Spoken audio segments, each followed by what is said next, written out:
uma assembleia. Aquele dia nós lemos os nossos documentos da nossa comunidade, nosso estatuto, estabelecemos nossa confissão de fé, votamos esses elementos juntos. Nós, naquele momento, também levantamos os nossos presbíteros, um diácono, e estabelecemos a igreja, o marco inicial, a partir de uma assembleia de irmãos reunidos, que conjuntamente votou e participou daquele elemento de iniciação da igreja.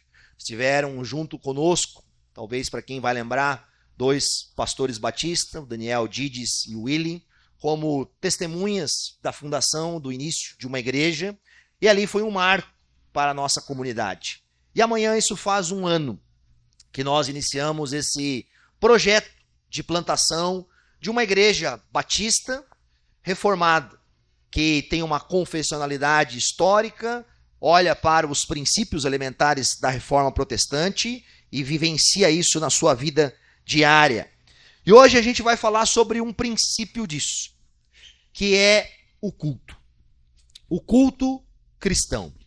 Há algum tempo já eu estou lendo, conversando com pastores, meditando, tenho até, aliás, no seminário, uma das matérias que fala sobre culto cristão, culto e adoração, e isso tem se colocado no meu coração, tenho compartilhado isso um pouco com o presbitério, com algumas pessoas próximas a mim, e acredito que uma igreja reformada precisa ter uma compreensão clara de um culto reformado. Creio que, como uma igreja que tem apenas um ano, por mais que temos um número considerável de membros, mas somos uma igreja que está sendo plantada, que está iniciando, que está aprendendo junto, que está aprendendo com os irmãos, na comunhão uns com os outros, uma igreja reformada, sempre se reformando. E creio que muitos de nós não viveram ou praticaram o culto, por exemplo, talvez em uma igreja reformada. E talvez alguns elementos do culto que nós já praticamos, e vocês vão perceber isso, às vezes são um pouco nebulosos e talvez a gente não entende, mas hoje o meu desejo é, à luz da Escritura, olhar para um panorama da Escritura sobre o culto e tentar juntos aqui buscar a ajuda do Senhor para que o Senhor nos ajude a isso. Primeira coisa que a gente deve entender, o Senhor estabeleceu o culto, ok? O Senhor está chamando um povo para adoração. Né? Quem estava aqui no início do culto, viu que eu li Isaías e tratamos um pouco sobre isso no texto de Isaías. Mas o Senhor que chama também descreve e orienta a adoração a qual ele deseja receber. Quando nós falamos sobre culto, um dos cuidados que nós devemos ter é o quê? O culto, ele é um elemento divino humano. O culto, a adoração, o louvor, a honra que damos, isso é algo que acontece na nossa esfera humana, ok? Mas acontece na esfera celestial. Se Deus, por um instante, abrisse o nosso teto aqui e a nossa visão espiritual para que pudéssemos enxergar o céu, o que nós enxergaríamos lá agora? Qual a característica fundamental dos homens na descrição bíblica que tiveram encontros com o Senhor, na presença do Senhor? Você percebe que esse mesmo ambiente humano, físico, palpável, que nós vivenciamos aqui, ele deve ser um reflexo daquilo que acontece lá. E, aliás, no culto público, nós adentramos a adoração junto com os seres celestiais. E essa deveria ser uma lembrança nossa. Talvez isso ajudaria muitos de nós a não sermos sonolentos no culto, se nós tivéssemos o teto espiritual aberto sobre nós, diante disso. E esse é um princípio. O culto é um elemento divino, mas é também um elemento humano. Eu quero ler um texto com vocês em Êxodo 24, e esse texto, escolhi ele de propósito, Porque muitas vezes a gente quer fazer uma descontinuidade dos elementos de culto em relação à antiga aliança, ao Velho Testamento, ao que o povo viveu lá atrás. E essa descontinuidade, quando nós fazemos ela de forma totalitária, eliminando todas as coisas que o Senhor vem revelando acerca de si mesmo e a adoração para si, pode ser problemática. Existem elementos na nova aliança que sim, passam por uma descontinuidade da antiga. Mas existem elementos que estão em continuidade. E o culto é um deles. O Senhor está ensinando o seu povo e chamando-o a adorar desde quando? Desde o Éden. Desde a criação. Então, o meu desejo, talvez num primeiro momento que a gente vai fazer hoje aqui, é ter um olhar progressivo dessa adoração. É ampliar os nossos olhos. É olhar de forma macro como o Senhor vem se manifestando, chamando, e como o povo de Deus vem respondendo em adoração. E até, enfim, se a gente conseguir chegar no final, lá em Apocalipse, quem sabe. Hoje a gente vai fazer de Êxodo a Apocalipse hoje, beleza? Brincadeira. Vamos em Êxodo, capítulo 24, verso 1, com bastante atenção na leitura do texto.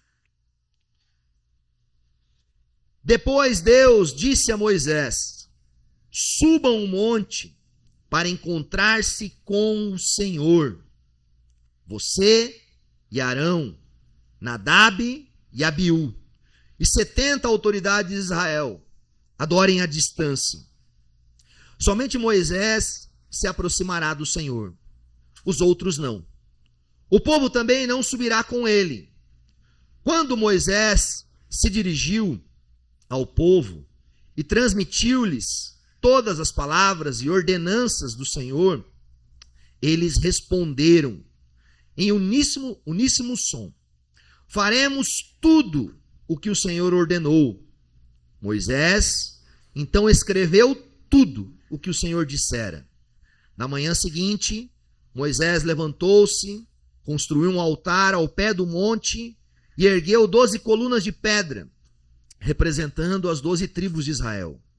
Em seguida, enviou jovens israelitas que ofereceram holocaustos e novilhos como sacrifícios de comunhão ao Senhor. Moisés colocou metade do sangue em tigelas e a outra metade derramou sobre o altar.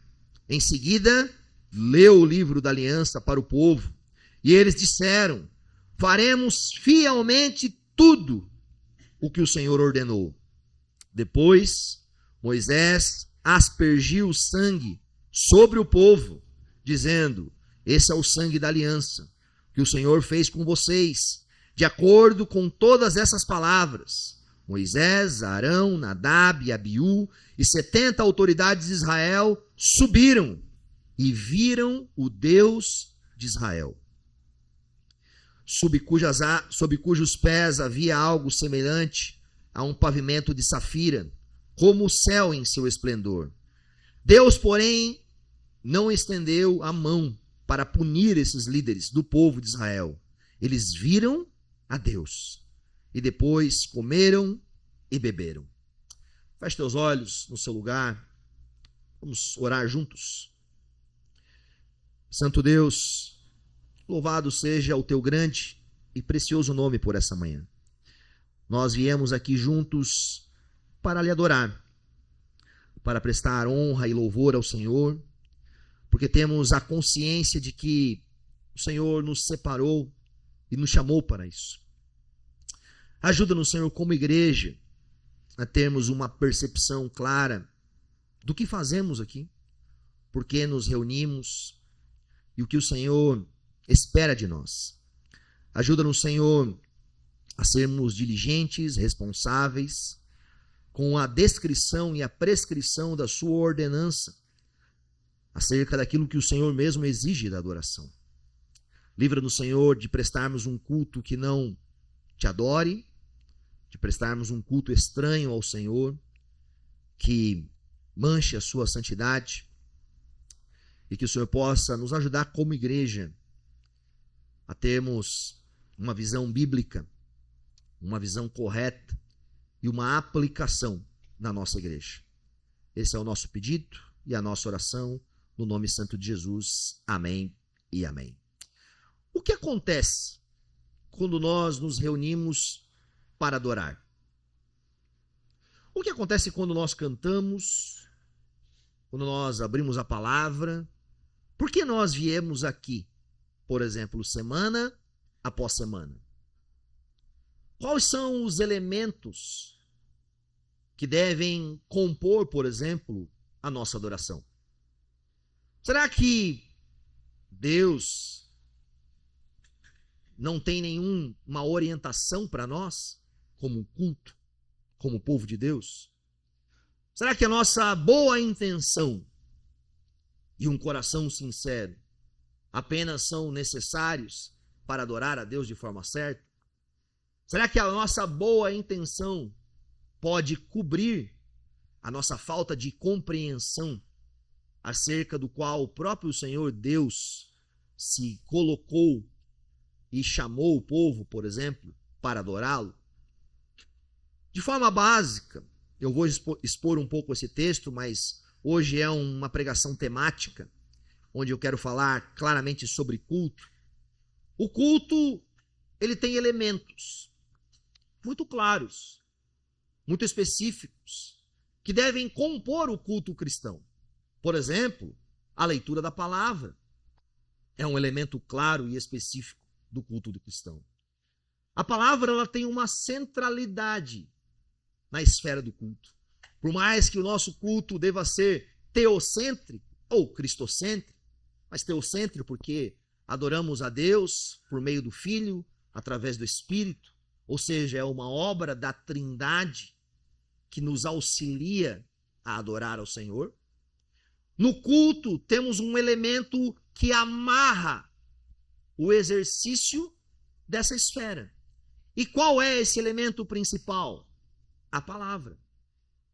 Nós lemos a palavra, nós pregamos a palavra, nós cantamos e louvamos mediado pela palavra. As nossas orações devem ser conduzidas pela palavra. Os sacramentos, as ordenanças, são orientadas pela palavra. Aliás, as ordenanças são o quê? São a palavra visível.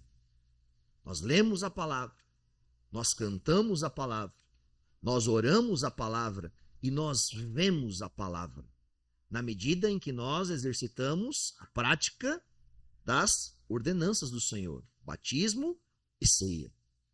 A palavra tem um ponto central no culto.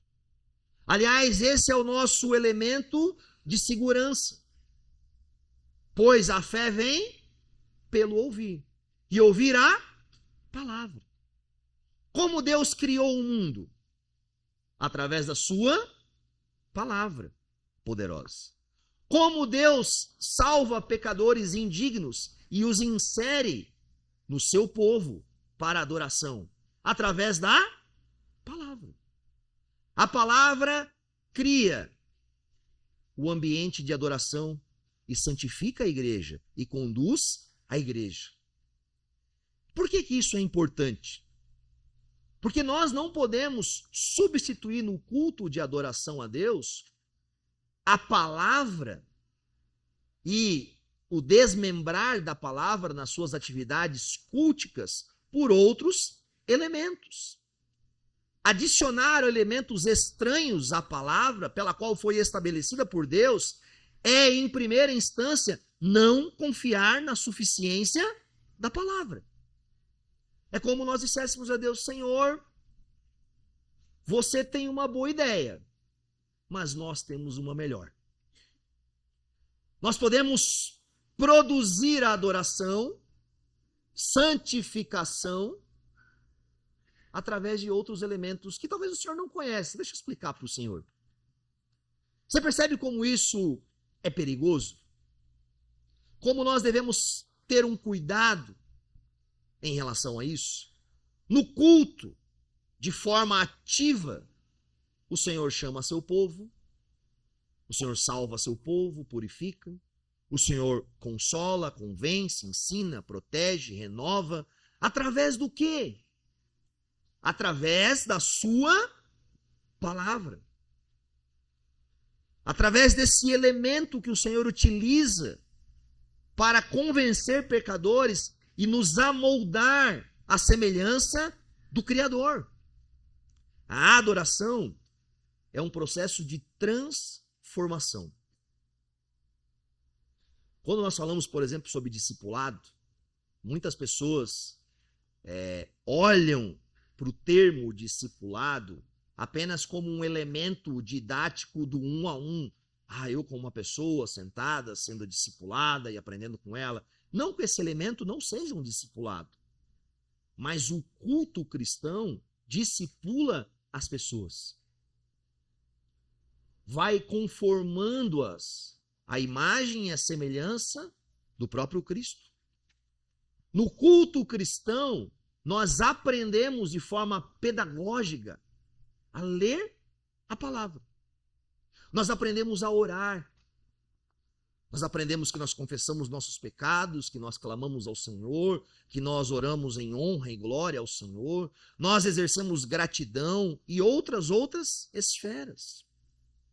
Nós devemos cuidar porque os elementos que compõem o culto, pregação, louvor, adoração, confissão, esse chamado do Senhor, esses elementos eles devem ter uma característica corporativa, não individual. Existe um culto individual que nós prestamos na nossa casa, um culto familiar, mas o ambiente bíblico orientado pelo Senhor é um ambiente coletivo. Deus nos chama para estarmos juntos como uma comunidade, para estarmos presentes. Quando o culto assume uma forma performática, em que os membros são mais vistos, por exemplo, como consumidores de um produto ou de uma instituição, onde apenas alguns membros exercem algum tipo de função e a igreja não responde e não participa da adoração, o culto perdeu o seu ambiente formativo coletivo pelo qual o Senhor separou o seu povo. Voltando os olhos um pouco para esse texto que nós lemos em Êxodo 24. O texto começa nos narrando que o Senhor chamou o povo para se encontrar com aquele povo. O Senhor chamou. É interessante que desde a criação sempre inicia-se a partir de Deus. Ok? Deus cria. Deus traz à existência aquele que não existia. O chamado, esse ponto inicial da adoração, é sempre uma ação divina. Nós somos chamados pelo Senhor para adoração. Mas há um problema de um elemento, por exemplo, distinto entre o Éden e aqueles que foram expulsos ao leste do jardim. Há um elemento muito significativo. Qual é esse elemento? A queda. Nós caímos. Quais eram os elementos de culto no Éden? Quando você começa a lembrar lá, de Gênesis 1 e 2, qual era a narrativa entre Deus e os nossos primeiros pais, Adão e Eva? A primeira narrativa é a criação. É Deus criando, chamando à existência aquele povo. Deus os chama. Deus chamou eles.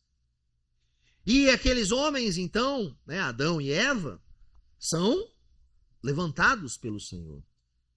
E agora eles estão relacionando-se, respondendo ao Senhor. E Deus dá a eles o quê? Meios. ordenanças. Não comam da árvore que está no meio do jardim, porque no dia que comerem, certamente vocês morrerão. Chama-os para comer da árvore da vida. Deus chama eles para que haja uma resposta humana de obediência, fé e amor. O culto inicia-se com uma obra do Senhor. Ok? Presta primeiro atenção no Éden aqui. Né? Não sai do Éden ainda. Ok? Deus chama e o homem prontamente pode responder. Porque o homem ainda não caiu. Ele tem acesso. Ele relaciona-se com o Senhor. E o Senhor promete um alimento da árvore da vida. Guarda isso aí na sua mente. Qual o problema da queda? Qual o problema? O problema é que nós não podemos mais responder o Senhor como Adão e Eva. Nós somos expulsos. Nós somos colocados para fora. E aqui em Êxodo nós vemos esse elemento de culto que é inserido na história da redenção. Qual é? Purificação. Nós não podemos chegar até o Senhor hoje sem sangue. Sem sacrifício. E obviamente que você entende que eu não estou falando de sacrifício de fazermos aqui hoje, de trazermos animais e sacrificarmos aqui. Não é sobre isso. Mas nós precisamos de algo para adorar o Senhor. E quem provê isso? O próprio Senhor. O texto de Êxodo nos narra essa situação. Deus chama o povo, Deus transmite ordenanças ao povo, e o Senhor responde. E o povo responde: faremos tudo. Moisés então escreve as ordenanças diante disso, e em seguida o que ele vai fazer? Ele vai preparar um sacrifício. Ele vai preparar um sacrifício. Ele vai, obviamente, aqui com uma sombra do que nós vivenciamos hoje. Moisés sabe que se nós chegarmos na presença de Deus sem o sangue de Jesus, é muito perigoso. Por isso que o culto cristão, em primeira instância, ele é um ambiente para o povo de Deus. Não que você, que é um ateu, agnóstico, descrente ou não é da nossa igreja, você não possa participar aqui. Isso é muito bom, você deve participar aqui. O culto deve ser feito para o Senhor, e na medida que os estrangeiros, os que estão fora, observam a adoração do Senhor, o Senhor converte o coração deles e os transforma. Por isso que, presta atenção, transformar o culto público em elementos que destituem o que o Senhor designou para não constranger os que não são cristãos, é errado. Porque os elementos que podem salvar a alma deles está no culto prescrito pelo Senhor. Não na nossa performance. Não naquilo que a gente acha tão bonito, tão legal. Não em mudar as palavras para não ofender. Nós precisamos dizer para eles que eles precisam se arrepender e que eles precisam do sangue. Porque nós não somos chamados para entretê-los. Para que eles venham durante 40, 50 minutos do tempo e vivam algo similar ao entretenimento externo. As pessoas hoje vêm para o culto como se fossem ao shopping, ao cinema, a um show, a um evento. E a igreja começa a transformar a sua didática pedagógica para que nós não sejamos tão distintos assim do mundo. Mas nós somos distintos do mundo.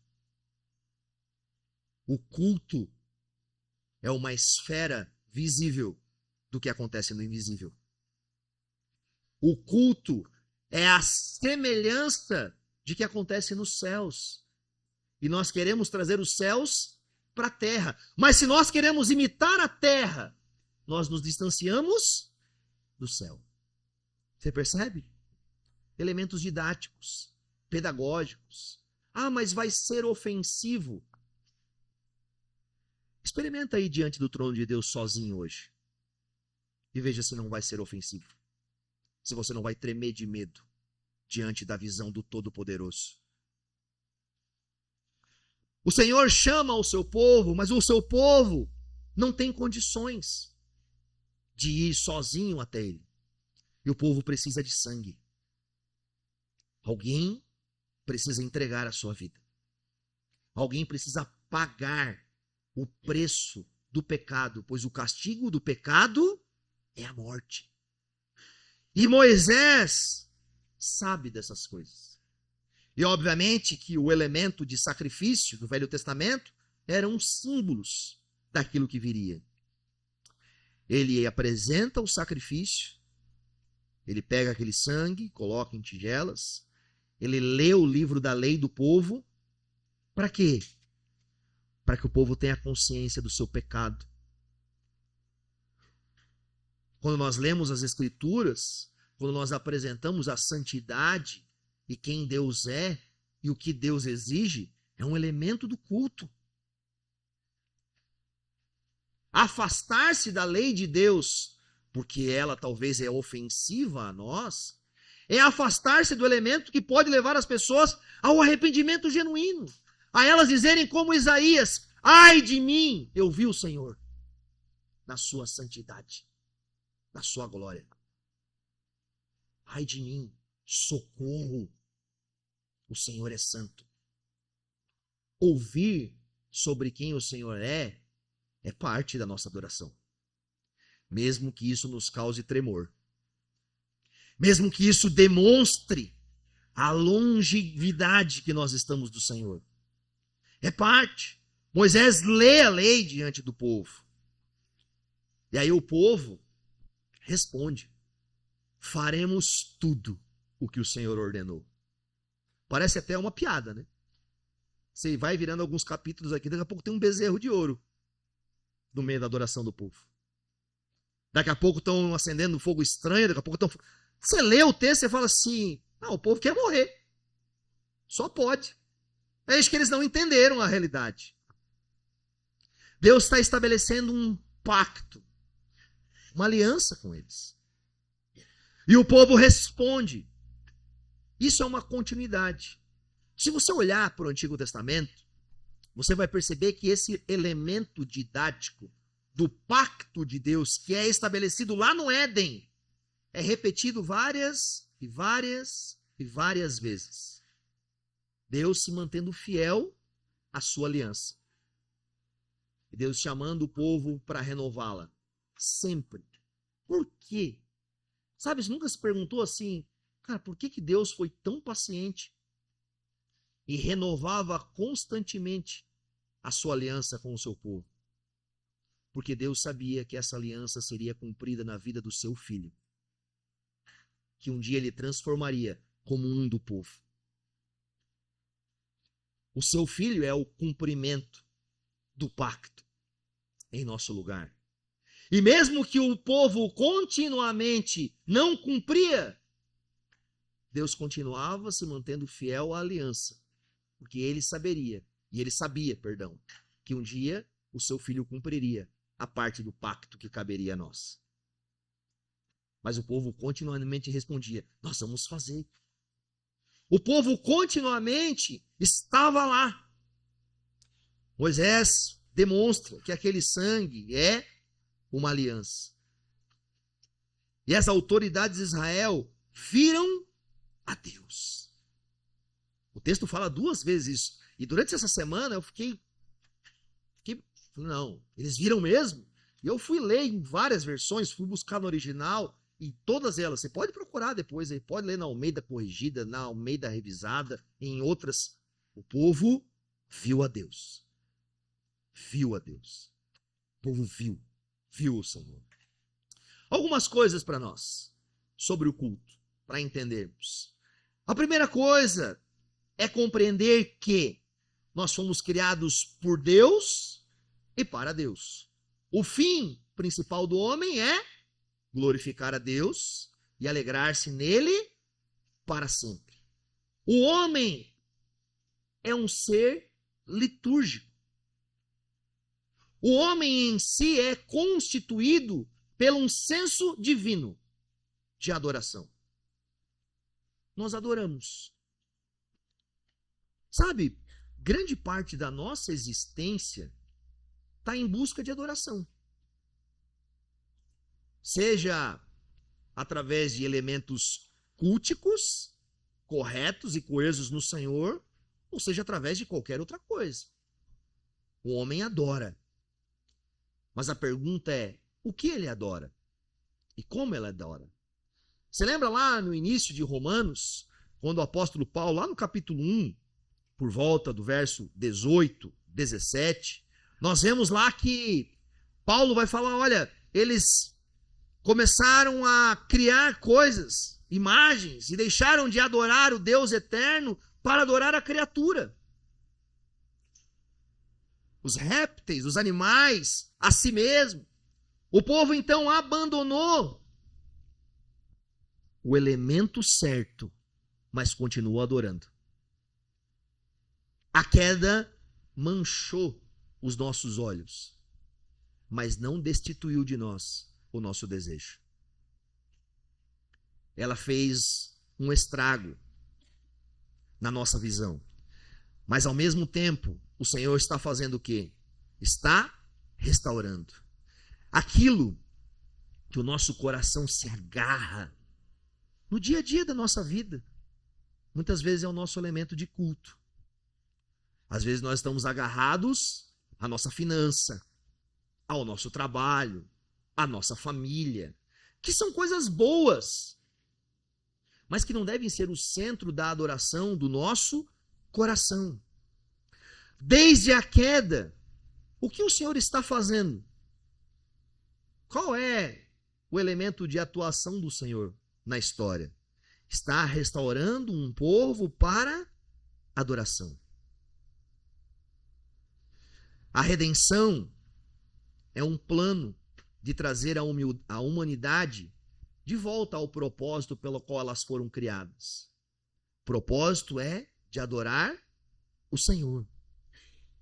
E a adoração comunitária que nós vivemos aqui no culto é um retrato disso. E por isso que ela é coletiva e não individual. Porque Deus nos chamou a isso. Deus chamou um povo para juntos adorar, confessar, ouvir a palavra, cantar a palavra, ser enviado ao mundo. Às vezes nós confundimos a missão da igreja. Hoje há às vezes uma esfera muito forte de confusão da missão da igreja. Algumas pessoas pensam que a missão da igreja é apenas o evangelismo e missões. Mas por que existe missão de evangelismo? Porque não existe adoração. A missão é chamarmos pessoas para adoração. Por isso que ser missionário, sem estabelecer comunidades locais, que levam as pessoas a uma vida perpétua e contínua de adoração até o fim da vida delas, olhando missão apenas como elementos humanos, talvez esteja um pouco equivocado. As missões existem porque a adoração não existe.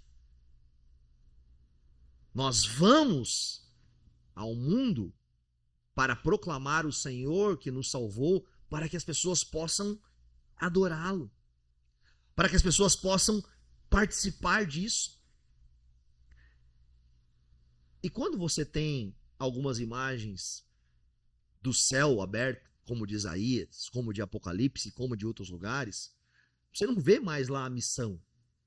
Eu não estou dizendo que a missão, ser missionário, o evangelismo, não é algo bom. Não estou falando sobre isso. Mas ela é passageira. Por isso que ela deve sempre levar as pessoas a vivenciarem aquilo que é eterno. E o que é eterno? Adoração diante do Senhor. Louvor diante do Senhor. O fim da missão é um povo prostrado diante do Senhor e crendo no Senhor. O que acontece no culto. O que acontece com esse povo aqui que está respondendo Moisés? Eles viram a Deus, ok? E o que acontece quando nós ouvimos a palavra no culto, cantamos a palavra, oramos a palavra, vemos a palavra nos sacramentos? Nós vamos sendo o quê? Moldados. Nós vamos sendo transformados à imagem de um novo homem. O culto é um elemento de transformação. Os hábitos nos moldam, não é verdade? Você tem hábito, às vezes, de fazer uma academia, de beber água, de fazer tais coisas todos os dias. O poder desses hábitos é transformar a sua vida. Você vai sendo transformado. Nós, no culto público, somos moldados e transformados a sermos semelhantes ao Senhor. Estamos sendo restaurados. E por isso que uma liturgia correta é bom. Às vezes a gente ouve a palavra liturgia. Eu sei que alguns de vocês, pecadores, ficam assim, mas toda a igreja é litúrgica. Toda a igreja é litúrgica. Tendo ela uma liturgia correta, coesa, ou ela sabe o que ela faz, ou não fazendo, ou não sabendo o que ela faz. Toda a igreja, em algum sentido, vai produzir uma continuidade, uma organização, uma disciplina litúrgica do seu culto. Você entende? Então, fugir da liturgia não existe como. Obviamente que talvez algumas coisas não tenham sentido, mas outras, evidentemente, têm. É interessante que a gente vive num mundo, presta atenção em algo, o mundo é litúrgico. O mundo tem um ambiente pedagógico que nos molda. Você vai aqui no supermercado, no grande templo da Babilônia, aí você vai lá escolher o seu bezerro de ouro. Aí você passa no caixa, tem um sacerdote que vai aceitar ali a sua oferta, para que você possa levar para casa aquele elemento e adorá-lo em casa e viver com ele. O mundo promove em nós um senso de necessidade, de adoração, de dependência, de uma experiência que vai me fazer transcender, que vai me dar uma alegria, que vai promover em mim algo que eu não encontro em outro lugar. Né? Vocês têm vários elementos de culto no celular. A Amazon, a Shopee. Não é verdade? Que você está ali tantas e tantas vezes buscando naquilo algo. Alguma coisa que possa mudar a sua história. Durante toda a semana, o mundo, liturgicamente, quer dizer para você o que é mais importante. Então, no domingo, nós viemos aqui para apagar esse vislumbre do mundo e entender o que é mais importante. O culto, a adoração cristã, esse momento precisa ser intencional. Nós precisamos saber o que estamos fazendo. Nós precisamos compreender de forma pedagógica. A fim do quê? A fim de contrapor essa informação que está lá fora. Sabe, em certa medida, se por um lado, lá fora nós recebemos uma liturgia consumista, egoísta, uma liturgia que nos leva a olhar para o outro extremo, aqui, junto com o povo de Deus, nós vamos sendo restaurados ao propósito original pelo qual nós fomos criados. A liturgia cristã, ela funciona como um elemento de contraformação. Contraformação. Se lá fora, no mundo, o mundo tenta liturgicamente nos conformar à imagem do próprio mundo, aqui dentro, o Senhor tenta nos conformar à imagem de si mesmo. E isso é uma parte da nossa vida. Nós vamos sendo transformados dia após dia na medida que contemplamos o Senhor. Por isso que se afastar do culto é perigo de morte. Se afastar do povo de Deus, do elemento que o Senhor escolheu para que nós pudéssemos ser aperfeiçoados, é um problema. Nós precisamos de uma liturgia. Mas de que forma a nossa liturgia deve ser? Quais os elementos que compõem uma liturgia bíblica, eclesiástica, correta? Nós precisamos de uma liturgia que seja como uma imagem que ilustre a redenção do Senhor por meio do Evangelho. O que o culto é? O culto é uma imagem redentiva do Senhor salvando o seu povo dia após dia. Ele apresenta esse caráter. Ele demonstra essa necessidade. Ele orienta-nos a isso. No culto nós viemos aonde? Numa audiência com Deus vivo. E a gente perde de vista isso. Nós nos esquecemos que nós viemos ao encontro do Santo, do Majestoso. Uma das coisas que às vezes mais me entristece é a falta, por vezes, de reverência do povo de Deus diante disso. Ah, pastor, mas isso parece um legalismo. Não, não parece. Parece para você que perdeu o senso de submissão e autoridade ao Senhor, que foi contaminado por uma prerrogativa mundana e agora vem para o culto e fala, não, é de qualquer jeito, Senhor. Aí você não está tendo uma contraformação. Você quer fazer aqui dentro o que você aprendeu a fazer lá fora. O culto pode cair no legalismo? Obviamente que pode. Mas é muito mais fácil e tem sido muito mais comum os cultos terem caído no mundanismo. Por quê? No afã de querermos deixar de fora o que parece duro, deixamos de fora o que nunca deveria ter saído de dentro. E esse é um grande perigo. Na verdadeira adoração, nós nos encontramos com o Deus dos céus e da terra. Difícil de acreditar nisso, parece, não é? Muitas pessoas esquecem-se disso. Vêm ao culto para quê?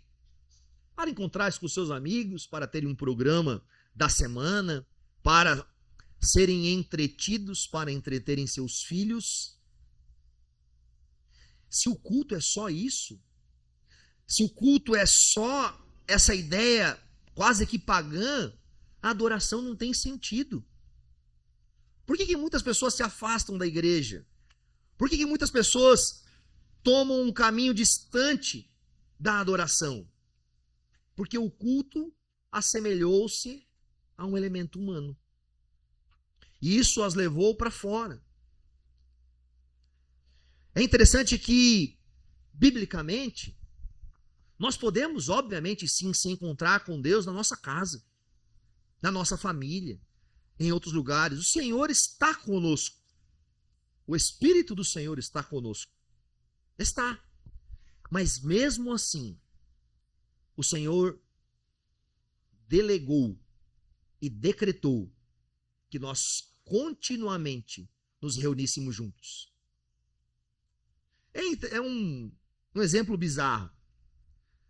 Talvez você tenha um médico, um dentista. Você marca um horário, você vai no consultório e você é atendido por ele. Você encontra ele no caixa do supermercado. Você dá oi. Talvez ele possa até te atender um pouco lá. Mas é diferente quando ele está naquele meio, naquele lugar que ele estabeleceu para isso. E o Senhor trata de forma com o seu povo na reunião coletiva, didática, pedagógica, que demonstra alguns elementos que na nossa casa nós não vivenciamos. Você não vivencia, por exemplo, a ceia do Senhor na sua casa. uns aos outros, o orar uns pelos outros, o cantarmos juntos. Existem circunstâncias que são mandamentos para você que só vão ser exercidos aonde? No lugar coletivo. E afastar-se dele voluntariamente, da audiência com o Deus vivo, é perigoso. Devemos tomar cuidado porque o Senhor nos chama. E esses elementos de culto devem ser claros e objetivos. Quando nós olhamos para a Escritura, o que o Senhor está fazendo na Escritura? Está se revelando, redimindo o seu povo através de um pacto, através de uma aliança. Moisés está estabelecendo essa aliança com o povo de Deus. E encontrar-se com Deus dia após dia é para nós como uma renovação didática da aliança. Eu não estou dizendo que a gente perdeu a salvação e a gente está fora e só vem aqui e está dentro. Não é isso. Mas é um meio pedagógico de nós lembrarmos da fidelidade do Senhor todos os dias. Todos os dias. O culto de adoração é esse movimento sagrado do Senhor para nós, para Ele ir nos restaurando, transformando o nosso caráter e renovando em nós. Por isso que o culto do Éden, que tinha um chamado, uma resposta e uma árvore da vida, guarda a árvore da vida. Fora do Éden, ele precisa de outros elementos. Precisa de purificação. E tem um elemento, por fim, que é o envio, o comissionamento. É interessante que, quando nós saímos daqui, do culto, e às vezes o pastor abençoa o povo, ora o povo, para que a graça de Jesus nos acompanhe, para que o amor de Deus, para que a consolação do Espírito Santo. Você percebe que vários elementos bíblicos didáticos, no fim das cartas, das epístolas, têm uma intenção. Há algo na adoração que é a bênção do Senhor para o povo retomar as suas atividades durante a semana. O Senhor nos envia. Nos envia. O Senhor nos leva, nos comissiona para fazermos o quê? Testemunharmos do Senhor. Quando o povo foi separado por Deus em Israel, várias vezes Deus falou isso nas suas reuniões, ao fim delas. 1 Crônicas 16, 24. Anunciem a sua glória entre as nações, seus feitos maravilhosos entre todos os povos. Josué 4, 24. Ele assim fez para que todos os povos da terra saibam que a mão do Senhor é poderosa e para que vocês sempre temam o Senhor, o seu Deus. Sempre há um elemento do culto, no encerramento dele, de nós retomarmos. De que forma? Retornarmos ao mundo capacitados para testemunhar. Vão e preguem o evangelho a todas as nações. Olha o elemento didático do Cristo que partilhou com eles e agora os envia. No culto nós somos chamados. No culto nós entendemos a nossa necessidade, a nossa iniquidade. Clamamos ao Senhor e o Senhor nos purifica. No culto nós ouvimos a palavra do Senhor, a lei do Senhor, as ordenanças do Senhor, os decretos do Senhor, e nós respondemos ao Senhor porque nós estamos sendo separados e queremos amar o Senhor. Mas como fazemos isso? Por meio da aliança que é sendo restaurada através de nós, com o evangelho sendo pregado e exposto para nós, domingo após domingo. Diante disso, qual é a característica que nós respondemos? Nós louvamos ao Senhor e adoramos. E saímos daqui de que forma? A chamar outras pessoas à adoração. A testemunhar lá fora que o Senhor é bom. O fato básico do relacionamento do Senhor conosco é demonstrado nessa expressão litúrgica de adoração. Deus chama um povo para glorificar e louvá-lo, purifica esse povo recebe a palavra de forma verdadeira, responde a ela, se demonstram como homens consagrados ao Senhor e separados para responder em fé e obediência. Deus abençoa esse povo e os envia ao mundo para declarar a sua glória por todos os lugares. Você percebe como há um aspecto litúrgico, prático diante disso?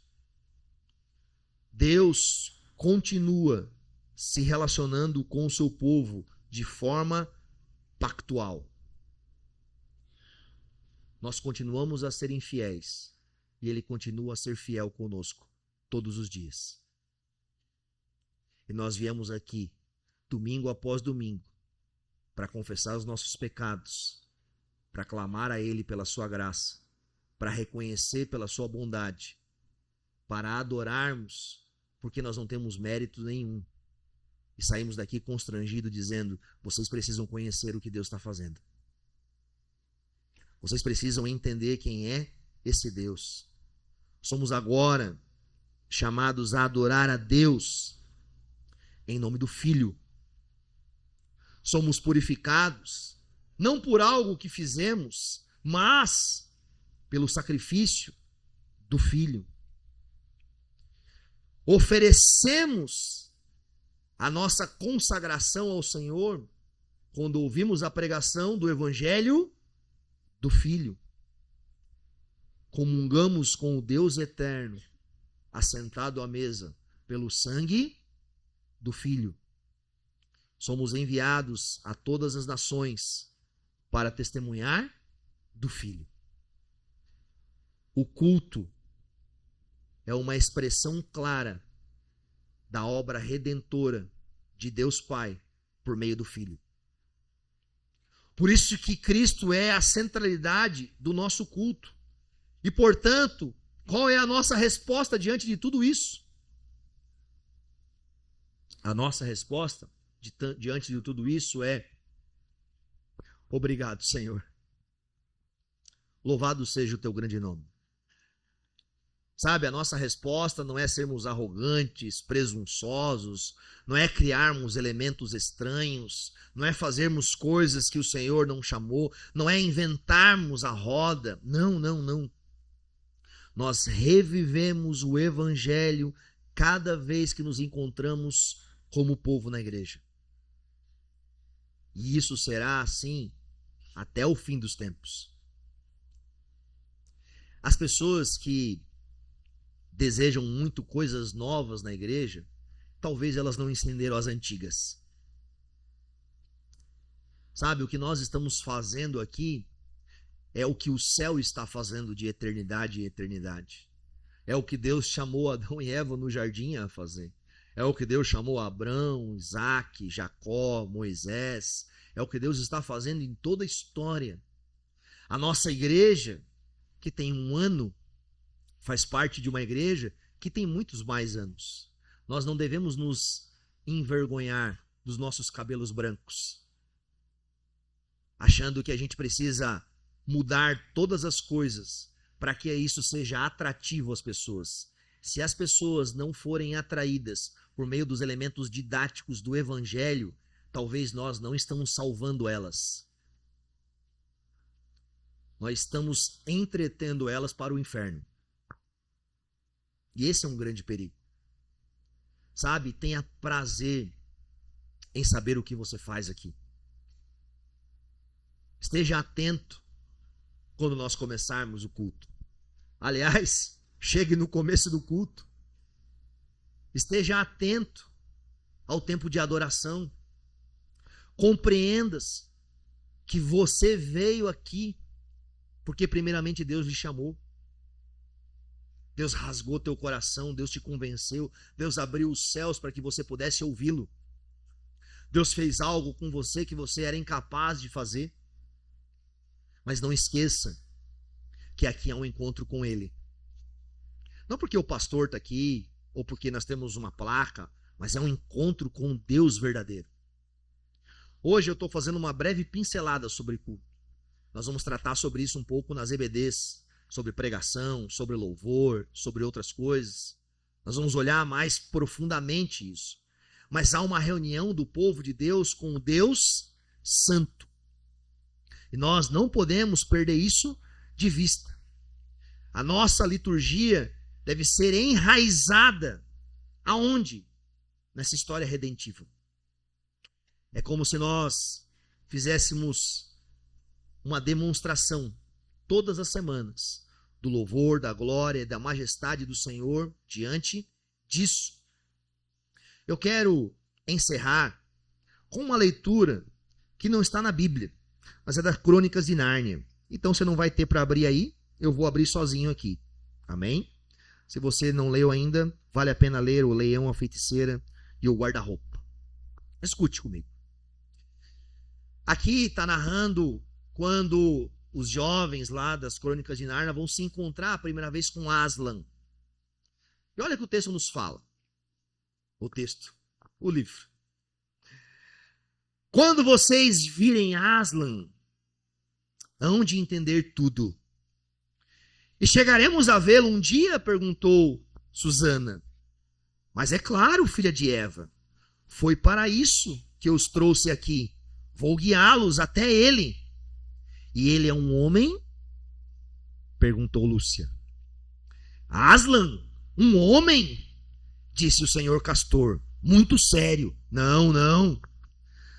Não lhes disse que ele é o rei dos bosques, filho do grande imperador de além do mar? Então não sabem que ele é o rei dos animais? Aslan é um leão, um grande leão. Ah! Exclamou Susana. Estava achando que era um homem. Ele é um leão? Então ele é de confiança? Vou morrer de medo se ser apresentado a um leão. Ah, isso vai sim, meu amigo. Sem dúvida, disse a senhora Castor. Porque se alguém chegar na frente de Aslan sem sentir medo, ou é mais valente do que todos, ou então é um completo tolo. Mas ele é tão perigoso assim? Perguntou. Perigoso? Disse o senhor Castor. Então não ouviu o que a senhora Castor acabou de dizer? Quem foi que disse que ele não era perigoso? Claro que ele é perigoso. Muito perigoso. Mas acontece que também ele é muito bom. Ele é o rei que nos recebe. Diante do culto, nós nos encontramos com esse Deus perigoso, temível, grande e majestoso, que sem o sangue é perigo de morte. Mas esse mesmo Deus, grande, temível e perigoso, também é bom e nos chama continuamente a adorarmos Ele todos os dias, mas em especial todos os dias do Senhor. Feche teus olhos no seu lugar.